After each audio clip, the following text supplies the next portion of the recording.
Hello and welcome back to the UCLA Bruins Insider Podcast. I'm your host, Andrew Ferguson, writer for UCLA on SI. Today we have a very exciting episode where we are going to be giving out awards to notable Bruins this season. We're talking MVP, Offensive Player of the Year, Defensive Player of the Year, Most Improved, and the biggest what if award for the Bruins, things like that. Also, we are going to have, kind of a more team award, a best moment of the season award, kind of giving out an award to, the moment that really resonates with UCLA fans this season. But before we get started, I want to thank everyone right now who's watching or listening on Apple Music, Spotify, or even YouTube. It all means a lot to me, and I cannot thank you enough. But without further ado, let's get right into it. So the first award that I'm going to be going over is going to be the Defensive Player of the Year award. And there are a lot of candidates for this award, but not for the reason you think.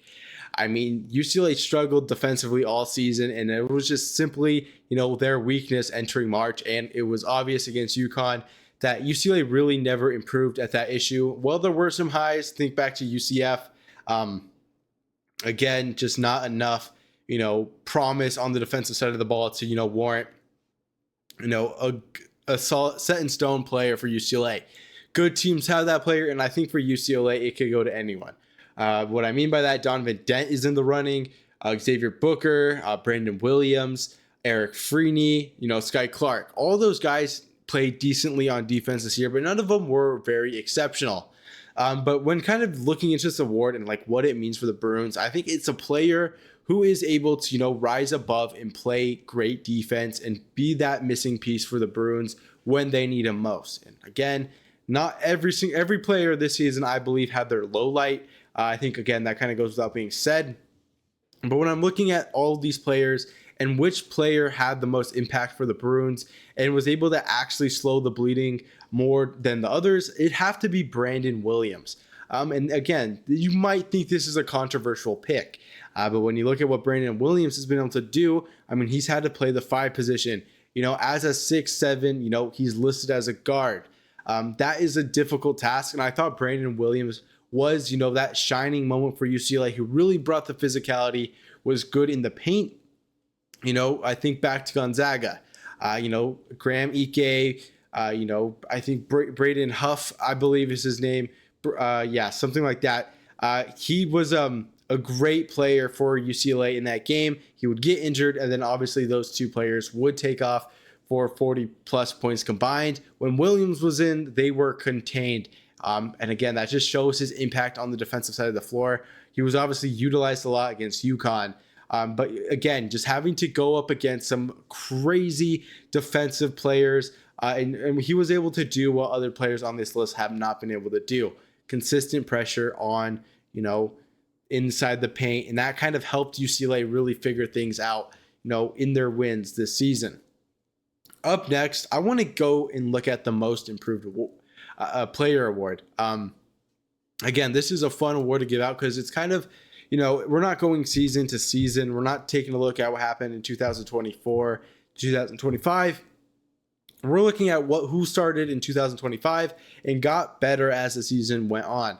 And again, a lot of players improved this season for sure. I look at Donovan Dent, Trent Perry, even Eric Freeney, as all players who could, potentially be a winner of this award. But when you kind of look at everything and what UCLA has done, I think this is a very obvious award to give out. It's going to go to Trent Perry. And remember, back then in the season, season was new. Trent Perry was UCLA's sixth man. He was still getting a lot of minutes. But, until, Sky Clark got injured and he took on that starting role, I felt that's when we really saw what Trent Perry was truly capable of. And we know he's not done yet. He's going to have next season to improve even more. And I feel like he could be a real star for UCLA. This season, he is UCLA's third leading scorer with 12.6 points, 3.0 rebounds, 2.8 assists while shooting 43% from the field. Just a great season for Trent Perry, and we really saw him progress as the season went on. Obviously, he didn't end the season on a high note, but still, he played so well throughout the season, and he gave UCLA a fighting chance when Sky Clark was out. And I believe when Sky Clark went down, he was UCLA's second leading scorer, and Trent Perry caught up to that quick, and he was UCLA's second leading scorer for a very long time. And again, that's all you can ask for. Now, the next award that I want to talk about is the What If Award. A player who I believe would have been able to have a great season if they had more sample size. Eric Freeney rings a bell. Steven Jamerson. I would honestly put Sky Clark in this category too, because he did miss a big chunk of the season.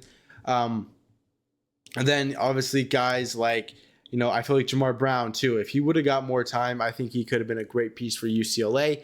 But when you kind of look at all what these players bring to the table, I think the player that I would go for here is Steven Jamerson. I feel like he is the epitome of what this award means, that what if. We're talking, he is a player who, among the players I just named, had the least amount of minutes, but I felt like he had great impact this season. If it wasn't for, him getting ejected and getting that tech against Michigan State, we could have seen a lot more Steven Jamerson to end the season.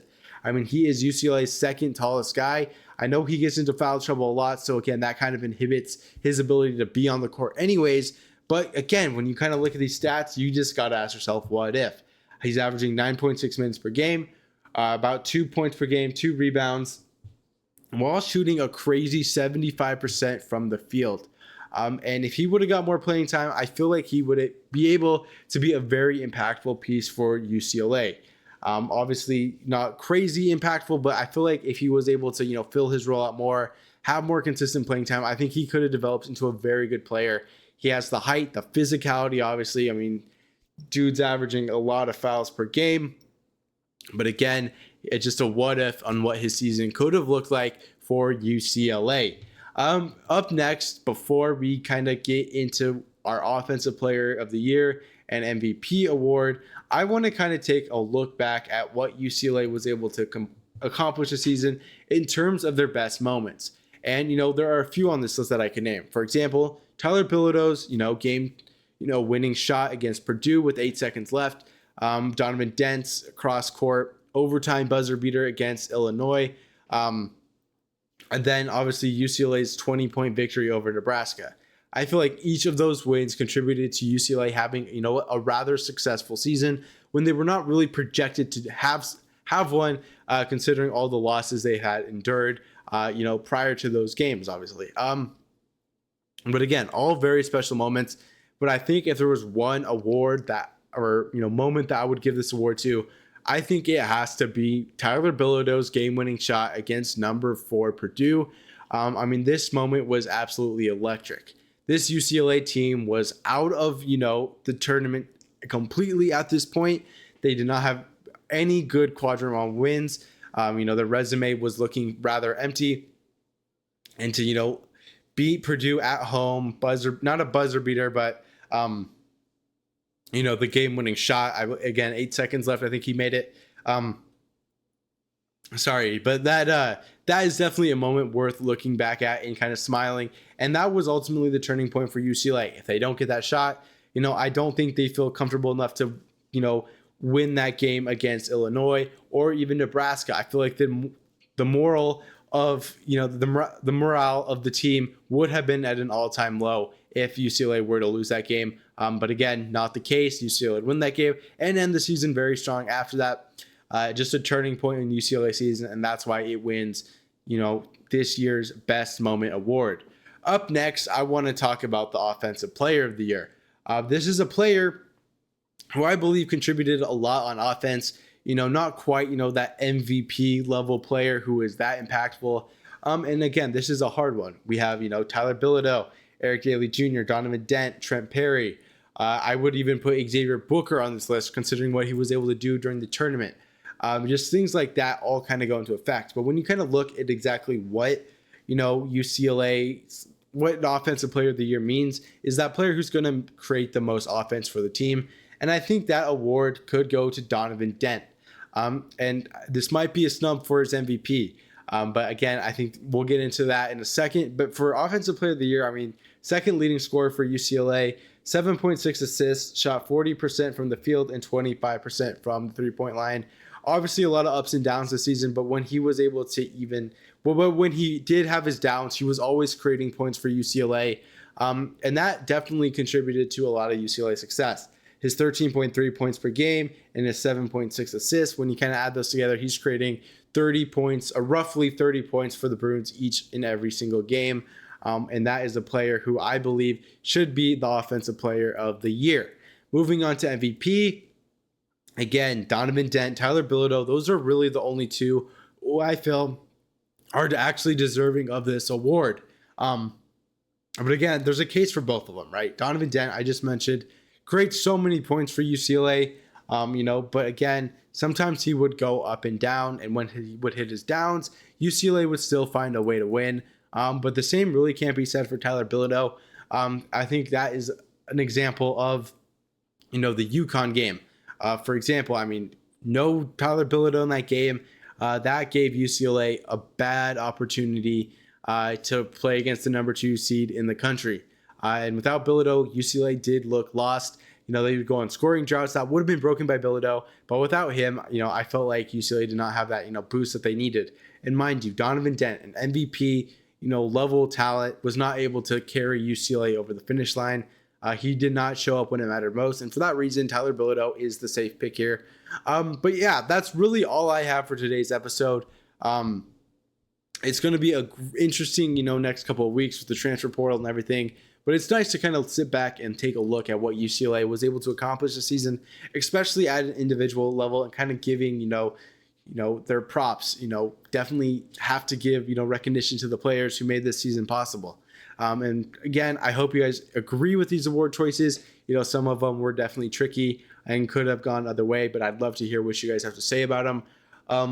But again, that's all I have today. I hope you guys enjoyed the show. As always, I'm Andrew Ferguson, and have a good day. And as always, 4's up, and have a good day.